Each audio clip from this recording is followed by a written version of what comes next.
can't be too impatient. Life takes good things. So what you see in front of you is the museum. This is a live. Everybody is supposed to mute. Do you know how to mute yourself? Yes. Please mute. Because you don't think ambient noise can be extraordinarily problematic. And all we want is to hear the museum, which right now seems to be okay. Welcome. This is a very special program. You will have to understand that this is live, that someone is moving around. This is requiring someone taking care of a mic and a camera and an assistant. We want to thank Jamie, who is going to be our chief technician, our producer, Carol, his assistant producer, and we're going to be all indebted to Dr. Feingold, Dr. David Feingold, who is the curator of our museum now. And this is, you might even see, unfortunately, we are not, even Jamie, we are not professionals. And now we seem to see a phone. Carol, don't go away. Wait, that's a share screen. What, did somebody press share screen? You don't want to share. I don't think. No. It's okay. I hope nobody. You'll have to forgive me.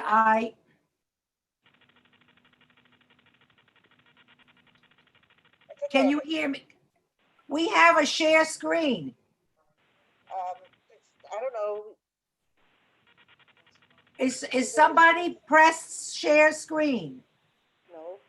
No. What are you seeing?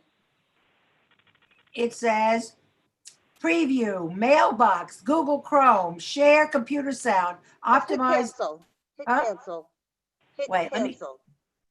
Okay. I don't know if somebody. It said, on mine, it says only the host can push share screen. Right. Right. don't- So the host is not going to do it. So don't anybody else touch it. Okay. All right. Let me start over again. Everyone, I hope, is muted. We are very honored. This is a first for our Tuesday Zoom. We are live in the museum.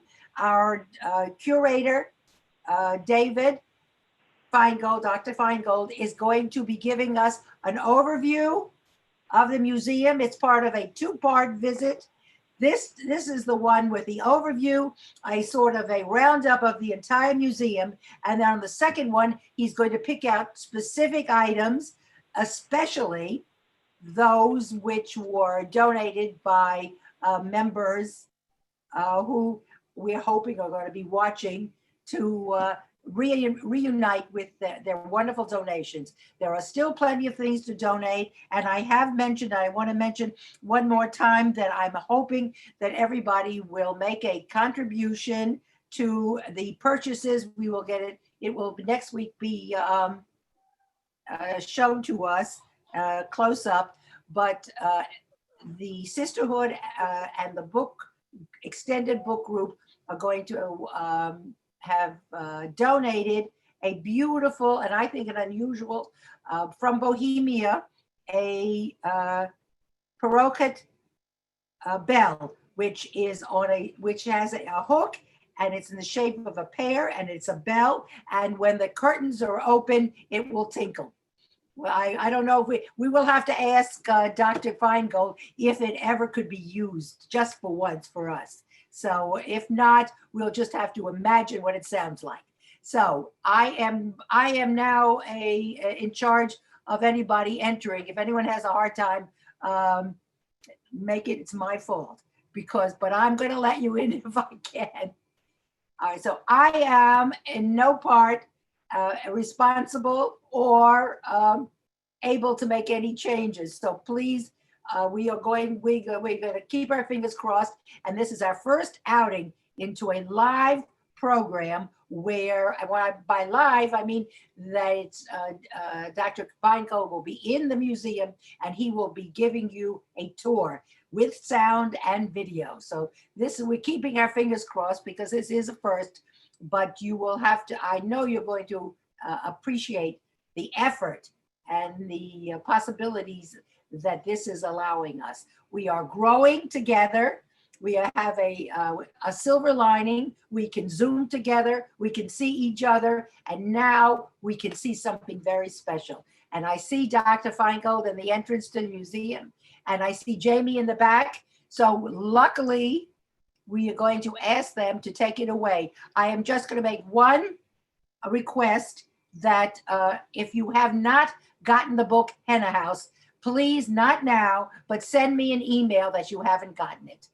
Because you should have got you. I just got mine today. I think of the last person. So please, if you are in that category, send me an email. I have not gotten Henna House. We're going to have it next week. We are going to have the second part of the museum, the more the specific object from the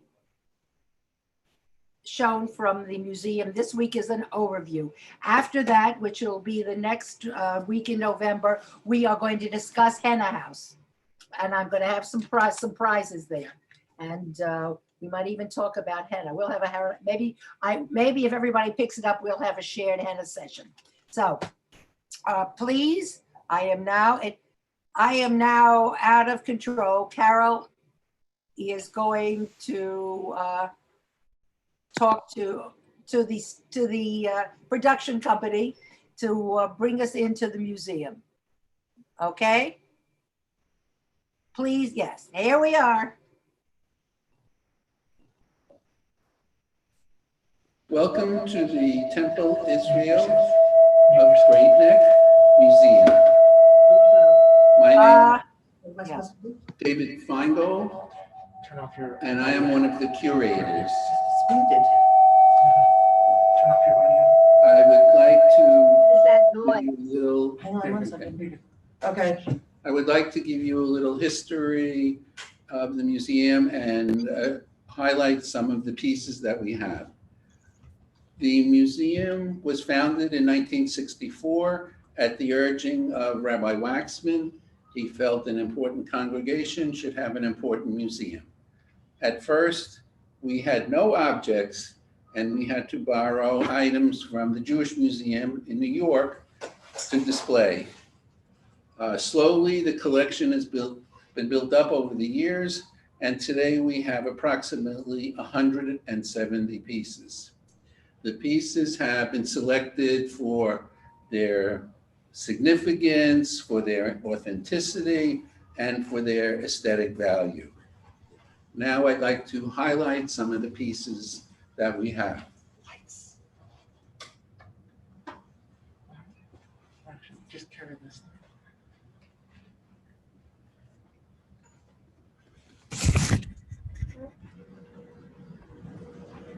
Careful.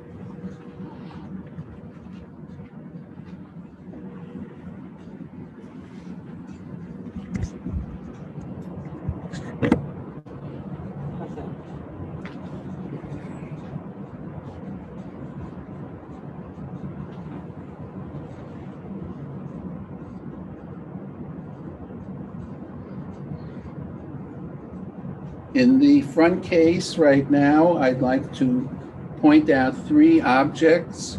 The first is the large Torah breastplate in silver from Berlin in the 1700s. It's considered a wonderful example of this type, having the columns that were in the temple, the crown, which is the crown of the Torah, supported by lions of Judah. Next to it is an unusual silver Moroccan Torah pointer, yad, beautifully worked. What is unusual, it also has a hand at the end rather than just a point. And we will come back to that piece. On the other side is a modern esrog box by the master Judaic silversmith Moshe Zabari, who was born in Israel and worked in New York for many decades, and now has retired to Jerusalem. This piece is in silver, and the top has semi-precious stones. In the next case, there are two Sephardic teaks. One is from Iraq on the left side, and the one on the right side is from Egypt, which contains its original Torah. This plate is in pewter. It's from 19th century France, and it's a TIGN haben plate, which is rare. Okay. He's Over here. showing this in the museum shop. What? He's explaining things in the museum. Please mute, please, everyone mute. Do not have your sound on. I'd like to point out some tower form spice containers, 18th and 19th century. Some done with silver filigree work, others just silver work. And you see the tops are different. They would also often be copied from the spire in the town hall in which they were produced, or from a neighboring region that had a town hall. This object in brass is a grinder for spices and nuts, but this was specifically for Passover. As you can see, it says Pesach in the front, so people wouldn't make a mistake. In this case, we have mostly ancient objects. In fact, the collection goes from antiquity to modern times. These are thousands of years old for the most part, including ceramic lamps and glass vials. Over here, there are a pair of miniature gold Torah finials. Very unusual. These were made in the Netherlands. This is a rare piece next to it. This is a hanging.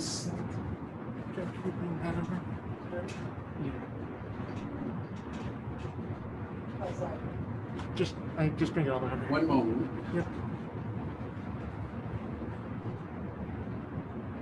I cannot hear what he's saying. This is a Even on hanging the wobbly cabinet camera.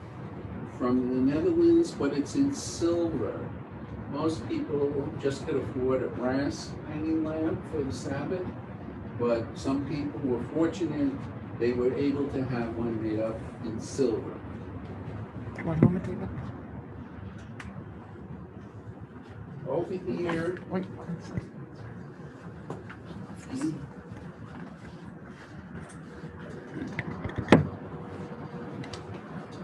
we have the parochet or curtain bell that Rona was speaking about. It was done, these bells were done only in Bohemia and Moravia. They're quite rare today, unfortunately, due to the Holocaust. People would donate a bell for a special occasion, and there were several bells that would be hung on the curtain, and when the curtain was open and closed, the bells would sound. This one has a dedication from Prague from 1834, and we're very pleased that the book club and sisterhood has agreed to donate this piece, to sponsor this piece for the museum. Also next to it is a series of 6 figures for the Seder plate. Actually, they're men and women who are holding baskets and barrels and wheelbarrows to support the different foods for the Seder plate. In the far case, Let's move it back and right.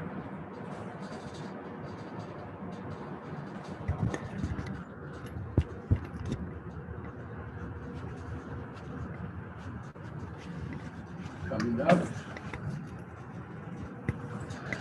are two silver marriage belts, one from the Middle East and one from Russia. The bride in those days would not wear a lace wedding dress as we know it. They would wear a white caftan, and they would use a belt around it, which was passed down in their family or in the community. This small print is actually a Purim print to celebrate Purim, and it says, in the time of the fishes, your joy is increased. This comes from a city in Romania, which had been in Austria-Hungary, and then in Hungary, and in Romania after the First World War, and it was the headquarters for the Vizhnitsa Hasidic dynasty. Next to it is a large and beautiful ketubah, which was hand-painted and decorated in Mashhad in Iran in the 1800s. During the time, Jews were not allowed to live there. They either had to exile themselves or convert to Islam, but some Jews remained and kept their Judaism in secret and married amongst themselves. And they would have two ketubahs, one for the public, like this, which is actually in Arabic, and then they would have one kept in secret, a smaller one, which was in Hebrew or Aramaic. In the case below it, I'd like to point out the Aliyah hand and book, which is a rare combination. Orthodox synagogues would auction off the honors. As you can see on this one, it says Shlishi, and the amount was 32,000. That's not dollars, that was pengo in Hungary during a time of inflation. And each man in the congregation would have a page, and whichever honor he bought, they would put a paper tab in the name of the honor, and if he didn't return to pay his donation, they could go back to him and show him that he had Shalishi or Hamishi or Hagbar or whatever it is that he wanted. This front case has some very significant pieces. I'd just like to point out the wonderful 18th century Venetian silver Rimonium, which have fantastic work, the Galician silver and gilded Torah crown, 19th century, and the large menorah, which many people are familiar with. This is from late 19th century Germany.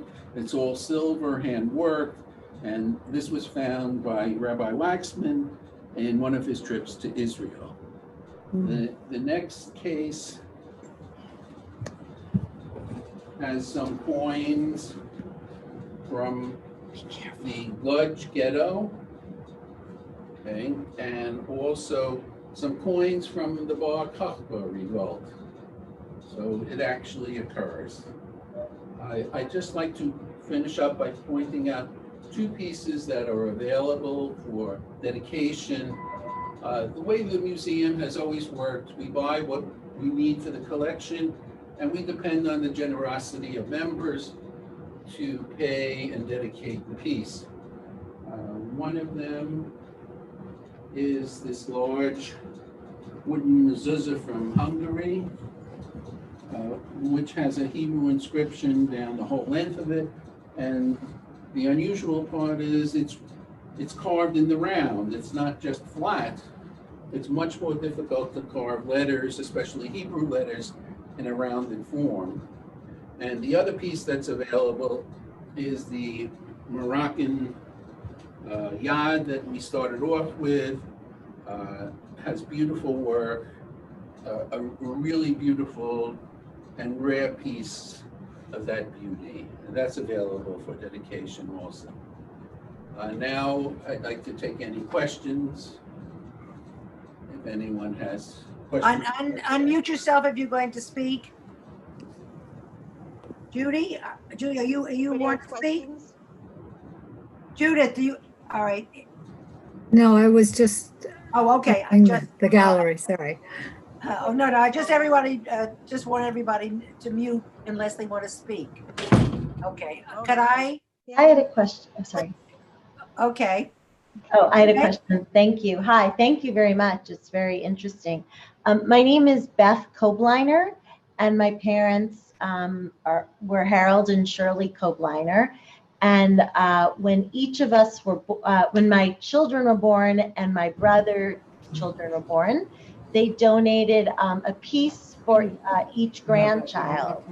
And I was wondering, they were Sedaka boxes, and there was also a circumcision bowl, and the two pieces that go on top of the Torah. And I was wondering if I could see them, if you Yeah. know where they are. Next week, we were going to have the dedications. I'm sorry if you can, he's going to have to find them. So, Oh, no problem. Okay, thank you. so we'd love to see you back then. And we are Sure. going, and I have now made a note that, Oh, thank you. that yours will be found. Thank you so Anybody, much. anybody else, who I know a few. Yeah, Rhoda? David, I have a question, Wait, Toby. can you wait 1 second? Sure. Hello, everybody. He can't hear you. No, so wait one- Carol, we could hear now. Yeah. Okay. Okay, Go ahead, Toby, Sure. Toby, I have a question. Hey, David, this is incredible. Thank you. Absolutely incredible. The two fish in the cabinets, what are they? Nice. These two, Yes. this one, those are Havdalah spice boxes. Oh, The head would open up and the spice is inside. oh, wow. And they were done in different sizes. They were done mostly in Poland, sometimes Netherlands. The head represents the head of the week. So that's one of the reasons that the head opens up. Oh. Isn't that, and is that a common, a common spice box, a fish shape or? Yes, for that part of Europe, yes. And they still make them to some extent today. Thank you. You're welcome. I think fish are a good luck. Yes, I think they actually have a, like almonds, they're good luck. Yes. Or fertility, is that it? Something. That's why you saw the Purim print with the fish on it, but that's the month of Pisces. Oh, Star, yes. So, I was just going to ask, is the room specially prepared to, although most stuff seems to be not fragile exactly, are any special measures made to make the room museum quality room? Yes, all the pieces are locked up with an alarm system, and except for the paper, the ketubers that hang on the wall. So I was thinking more about temperature and is it controlled in any way in the museum? Well, you don't need that for silver. No. No. You would need that specifically for paper, That's why I see you do have. fabric, and that's why we have avoided buying a lot of those pieces. Okay, good to know. So all of you who are going to contribute a piece of paper, it's a good idea to go into silver instead, right? Money is better. Okay, is that, thank you so much, David. And we Very look forward to seeing you next week. And anybody who has a special interest, either they had seen something in the past in the museum or want something from their family highlighted, we are going to have another opportunity. I'm sorry, Beth, we only want to see more of you. Thank you so much. It was wonderful to get an overview. Thank you, David. Okay, You're welcome. I just wanted to mention, it can't be next week. next week. No, Okay. and also, if anyone has either specific items that friends or relatives have donated, or they know they donated something, but they're not sure what the item is. If they tell you any information they have, we will locate them here, because there's nothing in storage. Everything is here that was ever donated, and we will point them out on the next visit. Okay, so do you have an idea when you were thinking of coming again? Not yet. We will check. All right, and we everyone's will schedule. advertise it. We will advertise it. All right, thank you very much. Thank you, David. You're very So- welcome. So yes, Toby, what? Okay, well, two things. First of all, David, this was fantastic. Rona, what you're doing is so incredible. Not what you're doing, the books, you're doing speakers, everything. God bless Zoom. Because if not for Zoom, Absolutely. It is a silver lining. I do absolutely feel that way. it is. So May- as go ahead, I'm May I sorry. take a point of personal privilege? Yes, what do you want, dear? Okay. On Monday, November 16, we're not sure if it's going to be 1 p.m. or 7 p.m. We haven't decided yet. A docent from the Museum of American Jewish Military History, which is basically in Washington, is going to lecture to us on Zoom, highlighting Jewish Americans who have served in our military and their unique stories going from the revolution to the present. Okay, thank you. We're doing it for Veterans Day. Oh, what a good idea. Okay. Then instead, I'm going to hope that everybody has been reading, and instead then we will do the second one at another time, and we will then move up our discussion of Henna House. Now, if anybody hasn't gotten, here is the incentive. Please have it finished reading by next week, and I promise that we will have a special, we'll have something special to be discussed at the time that we discuss Henna House. It will not only be a book review, but it will be, I'm not telling you what, but you'll be happy you've joined. So next week will be Henna House by Nomi, not Naomi, Nomi Eve. And if you haven't gotten the copy, please let me know. Perhaps I can get it for you, or if not, I can. I think I have a copy. You'll be able to read. So thank you to David. Thank you. You're welcome. Is Jamie around? Can we just give him a thank you, Jamie? Please, thank you. It really Thank was you. top notch, really beautifully done. A second career, and Karen will join in. She is associate producer, and I thank her for every single time she's here. And thank you very much. And just watch for information in the email. I think we also on the website. And I also want to thank Angela, who has helped Carol with all the information. And I will absolutely make a special big notice when we do it again, Ben.